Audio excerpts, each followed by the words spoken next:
तो बीजेपी के राष्ट्रीय अध्यक्ष जेपी नड्डा के बिहार दौरे के बाद बीजेपी के नेताओं में उत्साह है। वहीं आरजेडी और जेडीयू के नेता इस दौरे पर तंज कस रहे हैं। उनका कहना है कि बीजेपी डर गई है।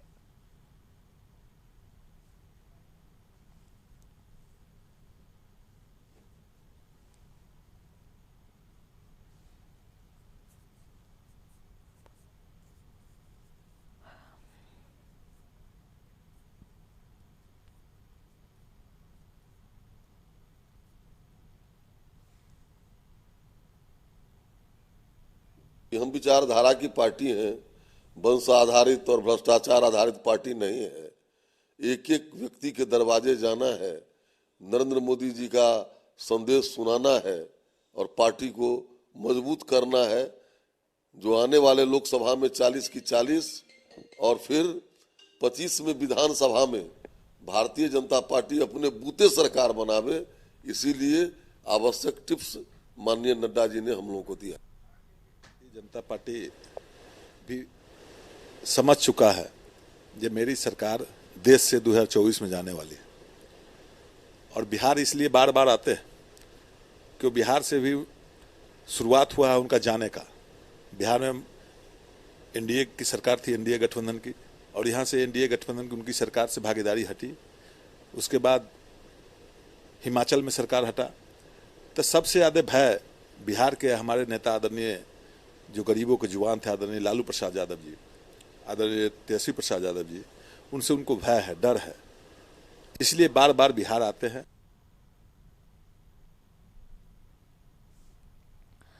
तमाम जानकारी के लिए पटना से हमारे सहयोगी अवनीश इस वक्त हमारे साथ बने हुए हैं। अवनीश, 2024 का लोकसभा चुनाव जैसे जैसे नजदीक आता जा रहा है, पार्टियां वोटरों को साधने के लिए और जनता को लुभाने के लिए अलग अलग के पैतरे अपना रही है।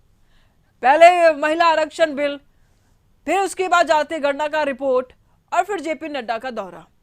जेपी नड्डा का दौरा भी हुआ।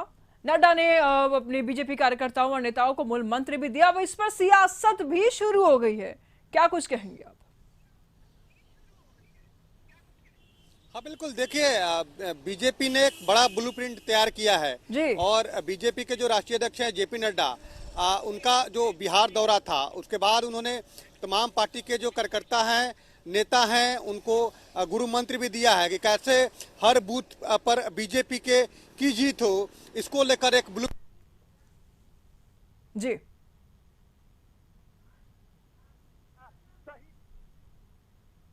प्रयोग करे, जनता से जुड़े रहे, जनता के प्रयोग करे, जनता से जुड़े रहे, जनता के सुख दुख में आप भागीदार रहे, क्योंकि बीजेपी अब विपक्ष की भूमिका में है बिहार में। तो वैसी स्थिति में बीजेपी के तमाम नेता जनता के मुद्दे को उठाते रहे, सरकार की नाकामी को खोजते रहे। इसका ब्लूप्रिंट जो है वो कल तैयार हुआ है और मैराथन बैठक हुई। लगभग 4-5 घंटे की मैराथन बैठक में निर्णय हुआ जी विधानसभा चुनाव में बीजेपी का जो है वो मुख्यमंत्री हो, इसका ब्लूप्रिंट तैयार हुआ। देखिए, इससे पहले महिला आरक्षण बिल जो है वो सदन में पेश हुआ था, संसद में वो पास हुआ, बीजेपी ने उसको भी भुनाया। उसके बाद जो है बिहार में जाते रहे, गणना की रिपोर्ट सार्वजनिक हुई,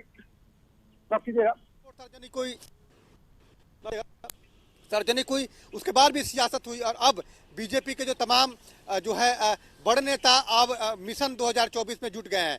इसीलिए लगातार बीजेपी नेताओं का दौरा भी शुरू हुआ है।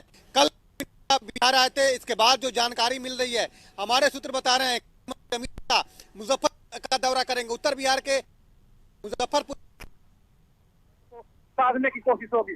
देखिए, बीजेपी की कोशिश है कि बिहार के 40 लोकसभा सीट कैसे जीती जाए, इसको लेकर एक बड़ी रणनीति जो है वो बीजेपी के द्वारा बनाई जा रही है। और हमें लगता है कि बीजेपी ही नहीं, तमाम पॉलिटिकल पार्टी की एक कोशिश है कि लोकसभा चुनाव में जीत हासिल की जा सके, क्योंकि महागठबंधन की तरफ से भी कार्यक्रम तय हुआ है। महागठबंधन के लोग भी अब जो है जनता के बीच में जा रहे हैं, जेडीयू की तरफ से भी लोग जा रहे हैं, आरजेडी की तरफ से भी तेजस्वी यादव आने वाले पर्व त्योहार जब खत्म हो जाएगा उसके बाद वो जाएंगे। लेकिन बीजेपी ने अपना ब्लूप्रिंट तैयार कर लिया है कि कैसे बिहार के 40 लोकसभा सीट जाए। रहित गणना के बारे में अगर कोई बातें होती है तो कैसे वो नेता अपनी बातों को रखेंगे, इसकी पूरी जो ब्लूप्रिंट है वो तैयार हो चुकी है। हमें लगता है कि अब जो है बीजेपी चुनावी मोड में है, इसीलिए लगातार बैठकों का दौर जारी है। कल कई घंटे तक बैठक हुई, पार्टी के विधायकों के साथ बैठक हुई, सांसदों के साथ बैठक हुई, पार्टी के पदाधिकारियों के साथ बैठक हुई, कोर कमेटी के नेताओं के साथ बैठक हुई। तो बैठक काफी देर तक चली। जेपी नड्डा ने सभी को गुरुमंत्र दिया, ऐसे 2024 में 40 सीट जीती जाए और 2025 में बीजेपी का मुख्यमंत्री हो। इसको लेकर बीजेपी ने रणनीति बनानी शुरू कर दी है और उस पर काम भी करना शुरू कर दिया है कि हर बूथ कैसे मजबूत हो, हर बूथ पर बीजेपी की जीत हो। इसको लेकर बीजेपी उत्साहित भी दिख रही है। अनिल, कुछ दिन पहले हम आपको लेकर के चलते हैं, अटल बिहारी वाजपेयी जी की जयंती थी, माफ कीजिएगा श्रद्धांजलि में मुख्यमंत्री नीतीश कुमार गए थे, वहां से भी तस्वीरें सामने आई थी। G20 में भी मुख्यमंत्री नीतीश कुमार गए थे तो पीएम मोदी के साथ उनकी तस्वीरें सामने आई थी। कयास ये लगाए जा रहे थे कि जो लगातार जो तस्वीरें सामने आ रही है, हो सकता है कि मुख्यमंत्री नीतीश कुमार पाला बदल दे, ऐसी कयास भी लगाए जा रहे थे। फिर अचानक से लालू प्रसाद यादव और नीतीश कुमार के बीच में मुलाकात होती है, ललन सिंह का बयान सामने आता है, वो कहते हैं कि कुछ भी हो जाए ये नहीं जाएंगे। ठीक है, कल अगर जेपी नड्डा ने कल भी बात किया और उस बीच में ये जरूर देखा गया कि उन्होंने लालू प्रसाद यादव को टारगेट जरूर किया है, जातीय गणना पर सवाल उन्होंने जरूर उठाया, लेकिन नीतीश कुमार को लेकर के वो बड़ा सॉफ्ट नजर आए। एक तरफ कहते हैं कि एक बीजेपी अपना कैंडिडेट उतारेगी एज अ सीएम, और दूसरी तरफ मुख्यमंत्री नीतीश कुमार को लेकर के सॉफ्ट नजरिया रखते हैं और फिर जातीय गणना पर कटाक्ष भी करते हैं। ये पूरे प्रकरण को आप कैसे देखते हैं? एक तरफ तस्वीरें, एक तरफ ललन सिंह का बयान, उसके बाद से सॉफ्ट रवैया नीतीश कुमार के प्रति, और फिर ये कहते हैं कि हम अपने कैंडिडेट को उतारेंगे। कुछ कंफ्यूजन है क्या?